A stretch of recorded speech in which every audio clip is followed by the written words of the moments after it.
The afternoon sun beat down on the old brick police precinct, but inside, the air was cold and tense. Officer Kayla Vance stood at her locker, her fingers trembling slightly as she clicked the lock shut. Her uniform felt heavier than usual. Next to her, a powerful German shepherd named Ajax sat perfectly still, his dark eyes watching her every move. His ears were perked up, listening to the nervous energy humming through the hallway. He could always sense her mood. "Ready for one more, partner?" Kayla whispered, running a hand over his smooth head. Ajax leaned into her touch, a steady, warm pressure against her leg. He was more than a dog. He was her other half. They had been a team for 6 years, first on patrol, then in the K-9 unit. They found missing children, tracked dangerous suspects, and uncovered hidden drugs. Their trust was absolute. The call that came in was for a major raid.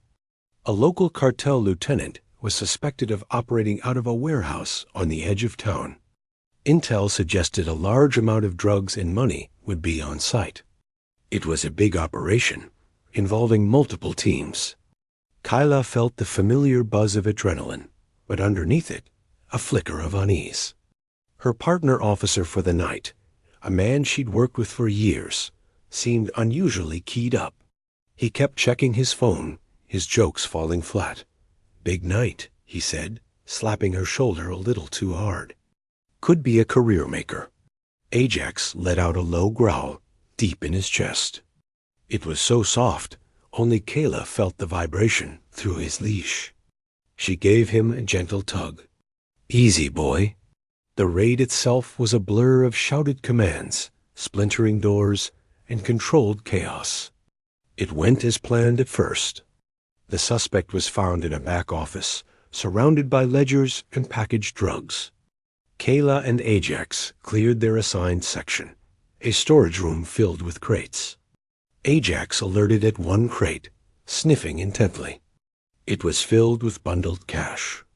Following procedure, Kayla secured the room and called for an evidence officer to log and collect the money. $200,000. It was a major find. The evidence officer arrived with a heavy, locked case. Together, they carefully placed the bundled money inside. The officer sealed it, signed the tag, and Kayla countersigned. The case was then supposed to be taken directly to the secure evidence room back at the precinct. That was the rule. Hours later, back at the station, the mood was celebratory. They had made a significant bust. But the celebration died a sudden, cold death. The evidence case, when opened for processing, contained only stacks of blank paper cut to the size of bills. The $200,000 was gone. A deep, sickening dread settled in Kayla's stomach. The internal investigation was swift and brutal. Every officer involved was questioned. Security camera footage from the precinct hallway outside the evidence room was reviewed. It showed Kayla entering the room alone, late, after everyone else had gone home. She had a key. Her access log was the last one. The footage inside the room itself, the most crucial piece, was corrupted. Just static and noise for that critical 15-minute window. Kayla tried to explain. She had gone back to file her K-9 activity report in the adjacent office, which she always did.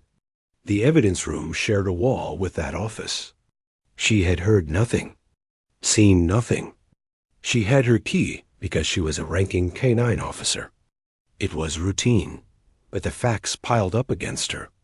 The perfect, uncorrupted video of her entering. The missing money. Her partner officer testified that Kayla had seemed distracted and secretive lately, talking about money troubles. It was a lie, but a believable one. Her sister was ill, and Kayla had taken out a loan to help with bills. It looked like motive. The final crushing blow came from the cartel lieutenant they had arrested.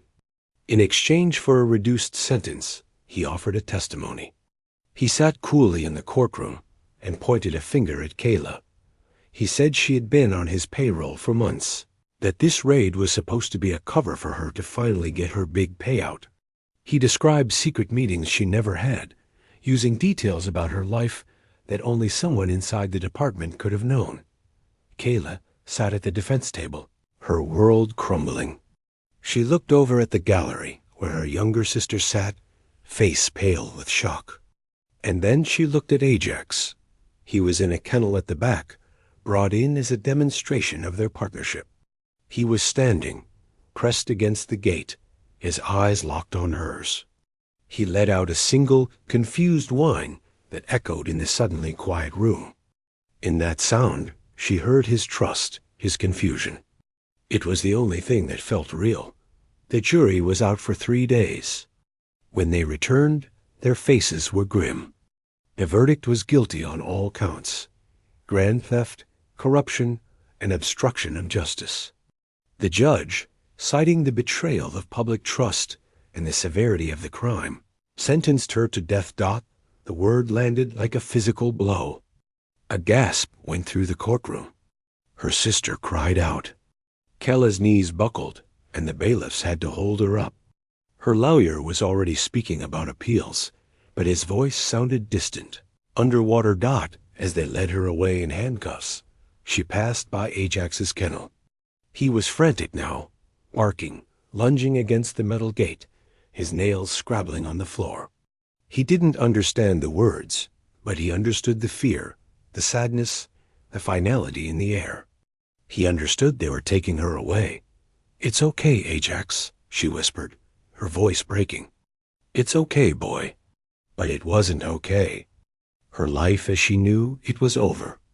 The uniform she wore with pride was stripped from her, replaced with the plain clothes of a convict. The woman who had dedicated her life to justice was now heading to death row, convicted of the very crime she had sworn to fight. And all she could see was the desperate, loyal eyes of her dog, watching his whole world walk out the door without him. The heavy door clanged shut behind Kayla with a sound that seemed to swallow all others. Death row was a world of concrete, steel, and a terrible, echoing quiet. The air smelled of bleach and stale loneliness. Her new cell was small, colder than anywhere she had ever been.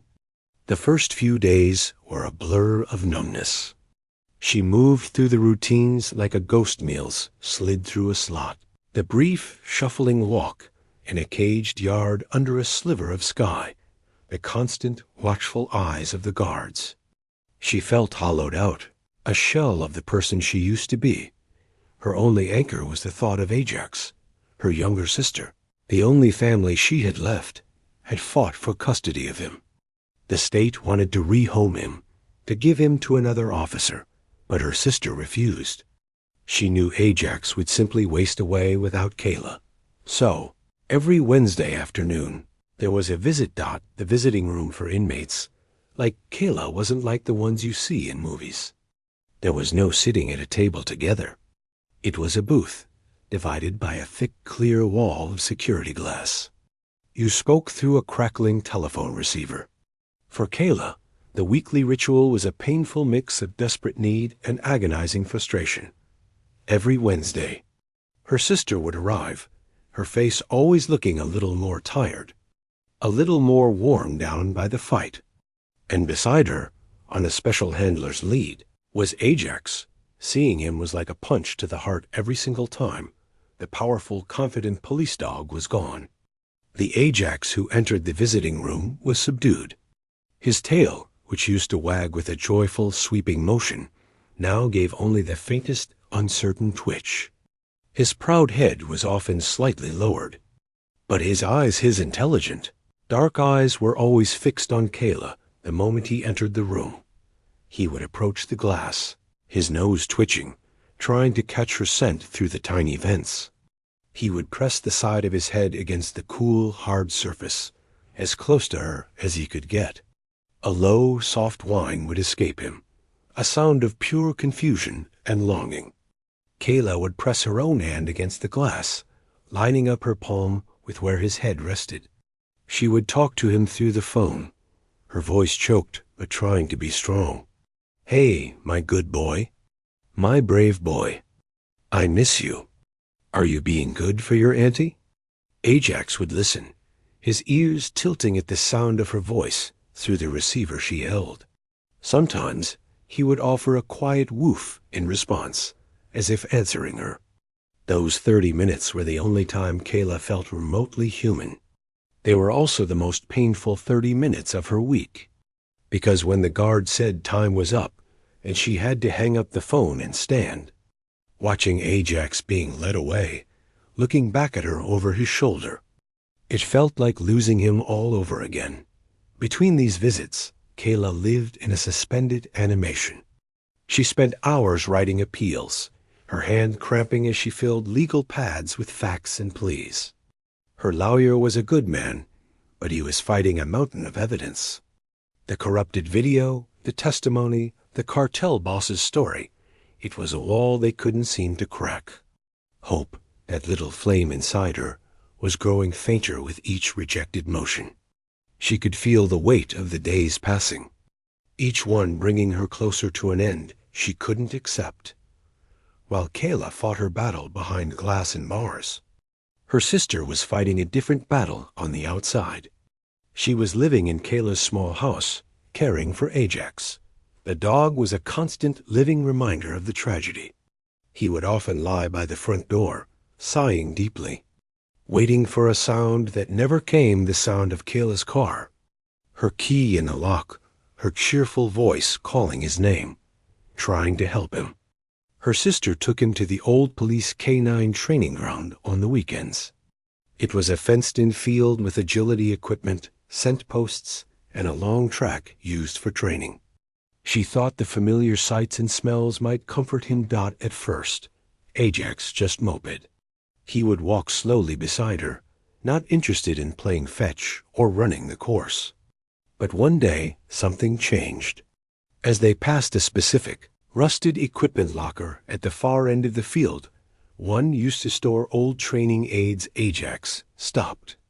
He stiffened, his nose going into overdrive. He pulled hard on the leash, dragging her sister toward it. He began to sniff frantically at the base of the metal locker, where the dirt was packed and weedy. Then he started to dig. Not the playful digging of a dog after a toy, but a frantic, focused digging. His claws scraped against the hard ground, sending dirt flying. "Ajax, no.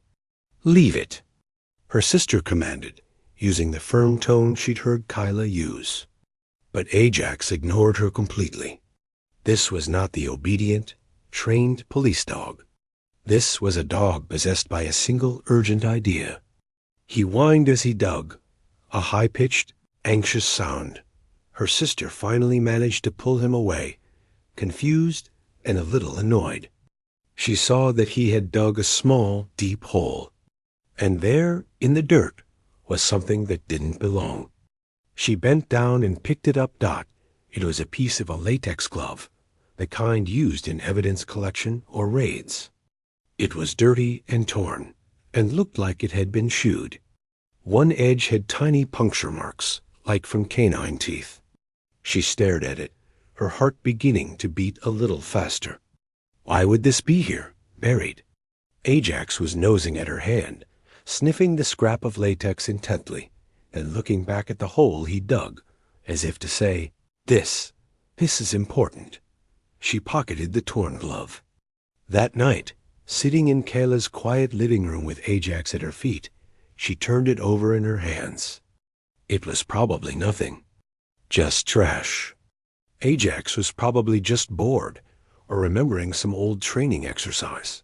But a doubt, small and stubborn, had been planted. She remembered how Kayla had described the raid, the missing money, the corrupted video. She remembered how Ajax had behaved in court. This dog wasn't just grieving. He was remembering. And he was trying to tell them something. For the first time since the trial, a flicker of something that wasn't despair sparked inside her. It was a question. What if the one witness everyone had overlooked, the one who couldn't speak a human word, was the only one who knew the truth?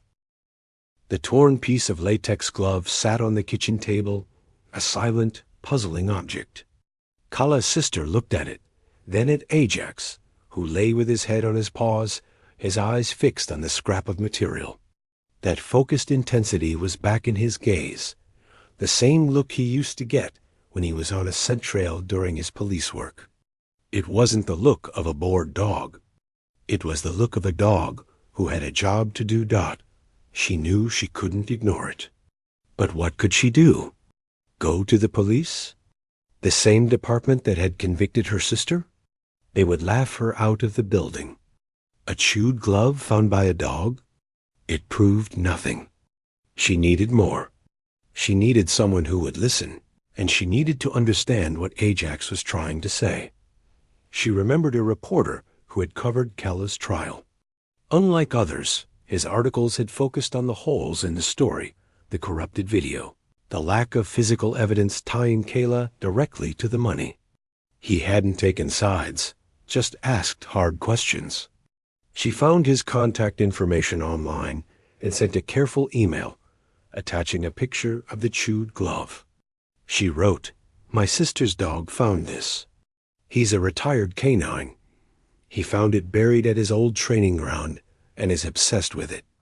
I don't know what it means, but he seems to think it's important." To her surprise, the reporter wrote back quickly. He asked to meet. They met at a quiet park, away from prying eyes. The reporter was a middle-aged man with a kind but weary face. He listened intently as she told him everything about Ajax's strange behavior at the training ground, his depression, the way he acted during visits. She showed him the glove fragment. The reporter turned it over in his fingers. "He's signaling," the reporter said finally. "He's trained to indicate contraband, right? Drugs, money, explosives. He's not digging for fun. He's telling you he found something that shouldn't be there. This glove is part of it. But what do we do?" She asked, her voice tight with frustration and a growing sliver of hope. The reporter was quiet for a moment, thinking.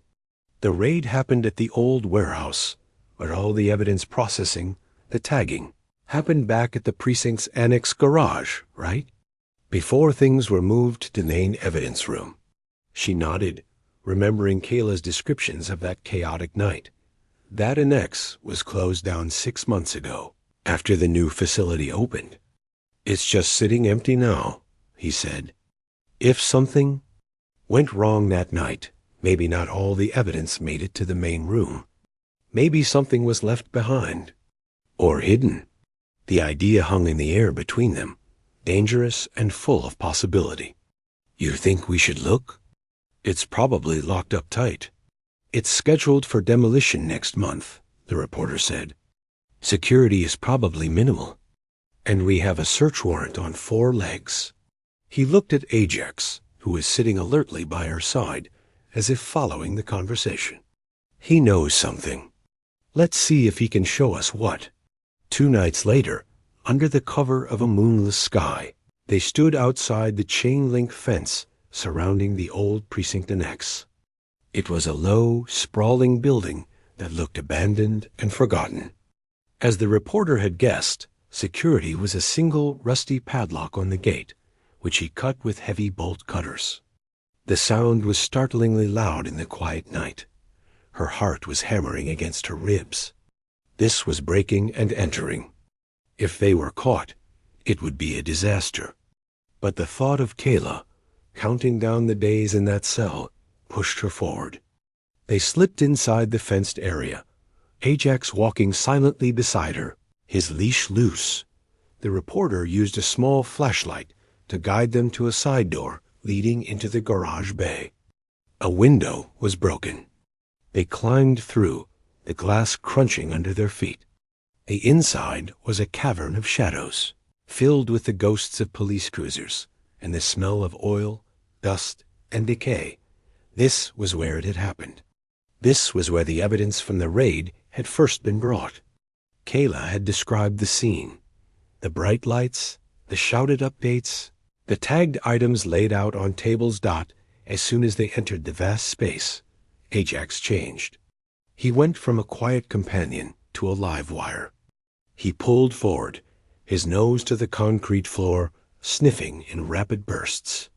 He led them past empty workbenches, towards the far wall where a row of old metal lockers stood, and a large, grimy air ventilation system ran along the floor. Ajax went straight to a particular vent cover, low to the ground and coated in dust.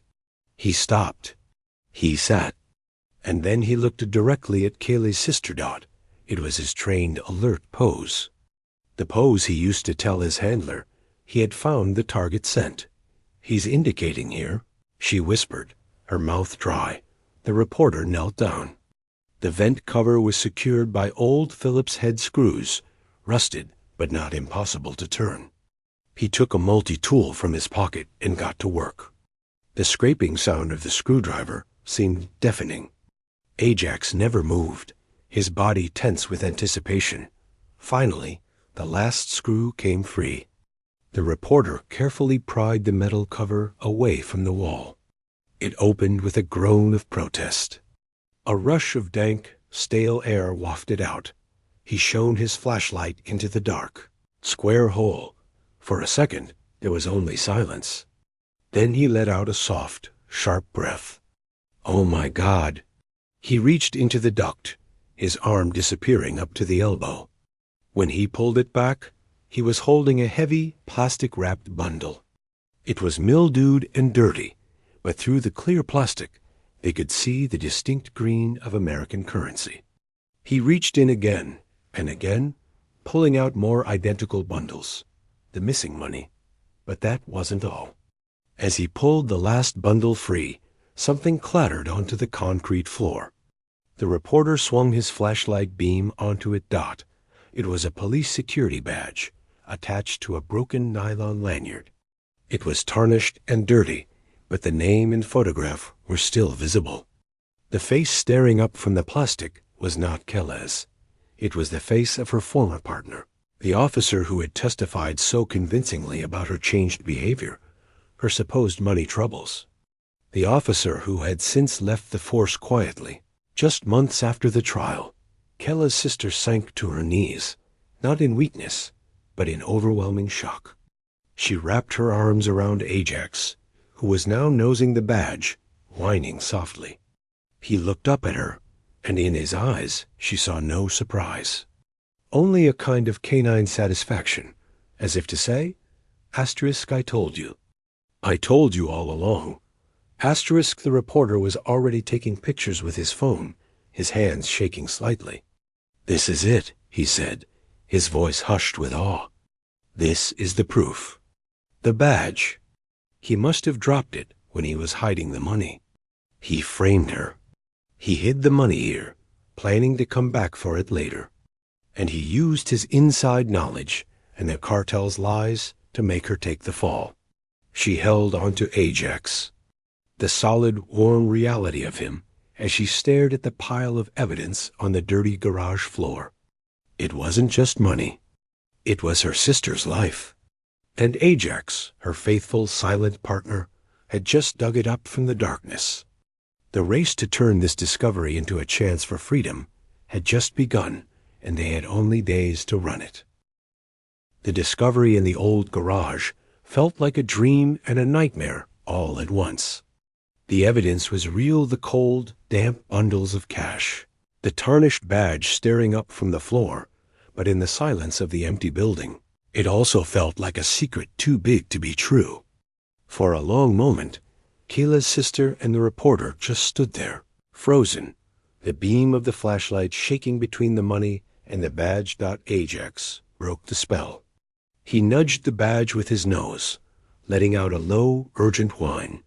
The sound snapped them into action. "We can't touch anything else," the reporter said, his voice tight with adrenaline. He was already taking more pictures on his phone, wide shots of the vent, close-ups of the badge next to the money, a video panning from the broken vent cover to Ajax, who stood guard over the scene. "This is a crime scene now. We have to call someone. But we have to be smart." Calling the local police was out of the question. The badge at their feet proved that the corruption went at least that deep. They needed someone who couldn't be ignored, someone outside the system that had failed Kayla so completely. The state prosecutor's office, the reporter decided. The investigative division. And I'll call my editor right now. If we make this public, if the story is already going live, no one can sweep it back under a rug. They left everything exactly as they found it, carefully replacing the vent cover to protect the scene.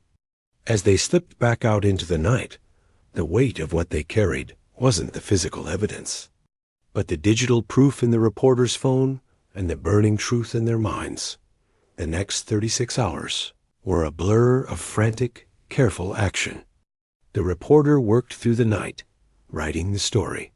He included every detail: the dog's strange behavior leading to the training ground, the discovery of the glove, the logical step to the annex, and Ajax's precise, trained alert at the vent. He made sure the story highlighted Ajax's credibility as a decorated canine, not just a pet. His editor, seeing the explosive potential, greenlit it immediately at dawn as the story hit the front page of the online newspaper. The reporter and Kella's sister walked into the office of the state's attorney general, accompanied by a lawyer the newspaper had provided. They presented their photos, their videos, and their statement. The sight of the police badge, belonging to the very officer who had been a key witness for the prosecution, was a bombshell that could not be denied. The effect was instantaneous and chaotic. By mid-morning, news vans surrounded the old annex. The state's investigators, not the local police, secured the scene. They retrieved the money and the badge, bagging it all as official evidence. The story was on every local news channel, and the headline was irresistible. Framed by a partner? Loyal K9 leads to evidence in death row cop's case. Behind the cold walls of the prison, the news spread like an electric current. A guard, one who had always been kind to Kayla, brought her a printout of the article during her hour in the recreation cage. Her hands shook so badly, the paper rattled as she read it. She saw the pictures of the vent, of the money. She saw the badge. Her former partner's smug face from his ID photo seemed to look right back at her. A storm of emotions hit her: vindication, fury, a hope so sharp it was painful. She crumpled to the floor of the cage, the paper clutched to her chest. Tears she hadn't been able to cry for months finally breaking free. Her lawyer was suddenly a man with new power. He stormed into court with an emergency motion for a stay of execution and a demand for a new trial based on newly discovered evidence. The hearing was packed and noisy. The prosecution, blindsided and scrambling, argued that the evidence was questionable, found under suspicious circumstances. But then the defense called their star witness. Not the reporter, not Kella's sister. They called a veteran canine trainer, a man with 30 years of experience who had trained Ajax himself. He explained to the court in simple, clear terms how a detection dog's memory worked. A dog like Ajax isn't just sniffing for a generic smell, the trainer said, pointing to Ajax, who sat calmly in the courtroom, his presence commanding everyone's attention. He imprints on the specific scent picture of a target item at the time of the find. That night, at the raid, he alerted to the money. But his scent picture would have included everything on that money: the paper, the ink, the sweat of the people who handled it, and yes, the latex glove powder from the officer who packaged it. When he found that chewed glove at the training field, he wasn't playing. He was recognizing a component of that target scent.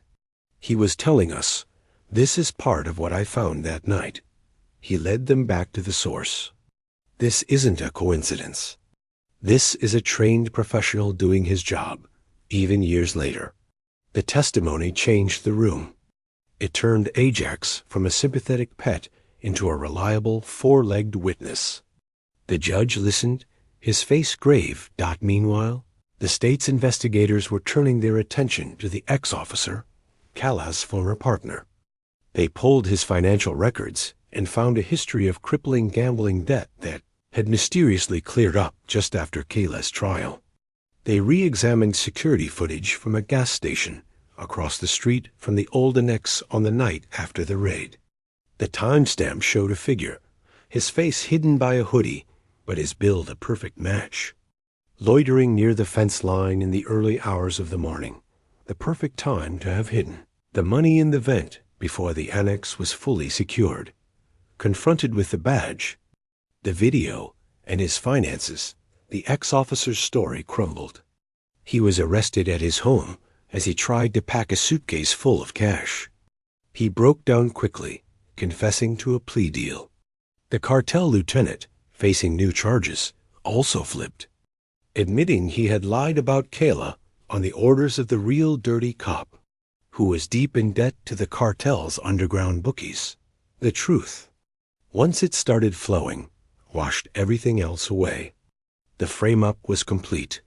The partner had stolen the money during the chaos, hidden it, corrupted the evidence room video with a cheap electronic device, and fed the cartel witness the details to make the story stick. He had used Kayla's good name and her personal struggles as the perfect cover dot in her cell. Kayla received the news from her lawyer, who was smiling for the first time. The stay of execution was granted. The conviction was being vacated. The process would take a few more days of paperwork, but she was going to be free. The last night she spent on death row was different. The same walls, the same cot, the same sounds, but the air was different. It held a future. She lay awake, thinking not of the betrayal, but of a black and tan German shepherd who had never stopped believing and who had, in his own silent way, shouted the truth until someone finally listened.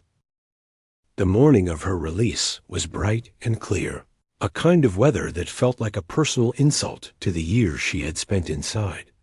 The procedures were a blur of signatures, returned belongings, and the dull clang of doors opening instead of closing. They gave her back the clothes she was arrested in, which hung loose on her now. She changed in a small, plain room, her fingers fumbling with the buttons. The fabric of her own shirt felt strange, too soft against her skin after the stiff prison uniform. Finally, they led her down a last hallway and through a heavy door that opened to the outside. The sunlight hit her like a physical force, making her flinch and raise a hand to her eyes. The world was overwhelmingly loud and full of color, the roar of traffic, the sharp blue of the sky, the green of grass in the distance. For a second, she felt dizzy. UNMOORED. Then she saw them. A crowd had gathered behind barricades, reporters with cameras, curious onlookers, and a sea of microphones. But in front of it all stood her sister. And beside her, held on a sturdy leash, was Ajax. He saw her the moment she appeared. His entire body went rigid for a split second, a statue of focused attention.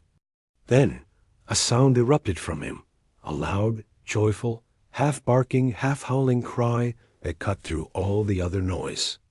He strained against the leash, his powerful body quivering with the need to run to her Dot, her sister, tears streaming down her face. Simply let go. Ajax exploded forward in a blur of black and tan. His paws scrambled on the concrete, closing the distance between them in seconds. Kayla dropped to her knees just in time. He crashed into her, not with the controlled discipline of a police dog, but with the unrestrained joy of a best friend. He covered her face in wet, frantic licks, whining and barking, pushing his head into her chest over and over. She buried her face in the thick fur of his neck, her arms wrapped around him so tightly she could feel his heart hammering against his ribs, a rapid drumbeat of pure happiness. She didn't try to stop her own tears. They fell into his coat, and she laughed a broken, wonderful laugh she hadn't heard from herself in years. The cameras clicked and whirred, but in that moment, they were the only two beings in the universe. The nightmare ended here, in the familiar, loyal scent of her dog. The months that followed were a slow journey back to life. The state offered a formal apology, and a financial settlement for the wrongful conviction. It was a large sum of money, meant to compensate for the lost years. But no amount of money could give her back what was taken her career, her trust in the system she had loved, the simple, uncomplicated pride she once felt putting on her badge. She tried to return to normal life, but the world had shifted. The sound of a slamming door made her jump. The sight of a police uniform brought a complex rush of feelings-old pride, now mixed with a deep, lingering ache. She visited the graves of colleagues lost in the line of duty and felt like a ghost among them. The department quietly offered her reinstatement, with full back pay and honors.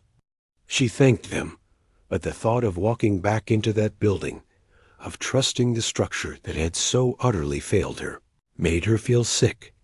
One afternoon, she and Ajax were walking in the park. He was getting older, a little gray around his muzzle, but his eyes were clear and bright. A woman approached them cautiously. She had a tired face and hopeful eyes. "Officer Vance?" She asked softly.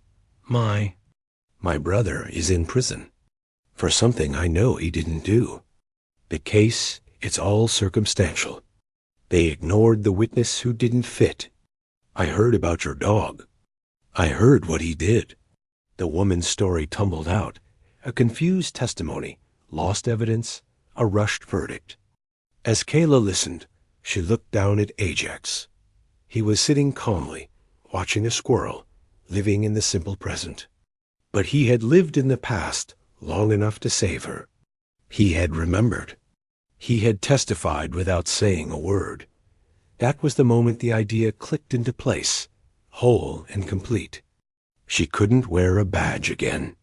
But she could use what she had learned, the failures of the system, the power of overlooked truths, and the incredible, non-verbal witness of a trained animal.